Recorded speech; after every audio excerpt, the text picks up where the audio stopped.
సువిశాలమైన నదులు, సుదీర్ఘ సాగర తీరం సిక్కోలు సొంతం.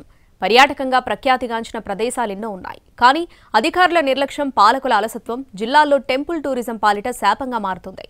అభివృద్ధికి అవకాశాలెన్నో ఉన్నాయి, కానీ నిర్లక్ష్యంతో శ్రీకాకుళం జిల్లాలో టెంపుల్ టూరిజం ప్రాజెక్టు పట్టాలెక్కట్లేదు. శ్రీకాకుళం జిల్లాలోని ఆలయ పర్యాటక ప్రదేశాలు నిర్లక్ష్యానికి గురవుతున్నాయి. ప్రపంచ ప్రసిద్ధి చెందిన శ్రీకూర్మం, శ్రీముఖలింగం, అరసవిల్లి, రావివలస వంటి పుణ్యక్షేత్రాలు ఉన్నాయి. కళింగపట్నం బీచ్ మొదలు సాలిహుండం, దంతపురంలోని బౌద్ధ ప్రదేశాలు ఉన్నాయి. ప్రధాన క్షేత్రాలను కలుపుతూ కళింగపట్నం బీచ్తో ఒక సర్క్యూట్ను అభివృద్ధి చేస్తామన్న నేతల మాటలు నీటిమూటలవుతున్నాయి. పూజలందుకుంటున్న ఏకైక సూర్య దేవాలయం శ్రీ అరసవిల్లి సూర్యక్షేత్రం. దశావతారాలలో రెండవ అవతారం శ్రీకూర్మనాథుని క్షేత్రం శ్రీకూర్మం. దక్షిణ కాశీగా పేరుగాంచింది శ్రీ ముఖలింగేశ్వరుని క్షేత్రం. నిత్యం వేలాది మంది భక్తులు వస్తుంటారు ఈ పుణ్యక్షేత్రాలకు. అరసవిల్లికి 25 కిలోమీటర్ల దూరంలో ఉన్న కళింగపట్నానికి సరైన ప్రయాణ సౌకర్యాలు లేవు. ఆయా పుణ్యక్షేత్రాల్లో సరైన వసతి సౌకర్యాలు లేవు. దీంతో ఏదో 1-2 ఆలయాలను దర్శించుకుని విశాఖ వెళ్లి అక్కడే నైట్ హాల్ట్ చేస్తున్నారు. దేవస్థానం బాగుంది, కానీ దీనికి ట్రావెలింగ్ ఫెసిలిటీస్ బాగుంటే అన్నీ బాగుంటాయి.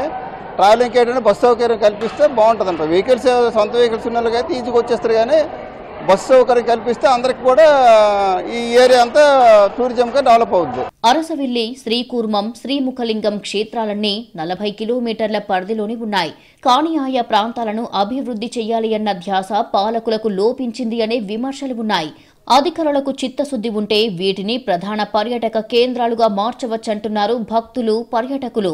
నిధులు విడుదల చేయాలని, రవాణా, వసతి సదుపాయాలు కల్పించాలని కోరుతున్నారు.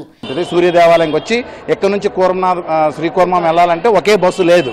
ఒక టాక్సీ కానీ లేకపోతే ఒక ఆటో కానీ తీసుకోవాలన్నా కూడా సరిగ్గా మనకు సదుపాయం లేదు. పేదోడి ఊటీగా పేరుగాంచిన శ్రీకాకుళం జిల్లాలో పర్యాటక రంగ అభివృద్ధి పూర్తిగా పడకేసింది.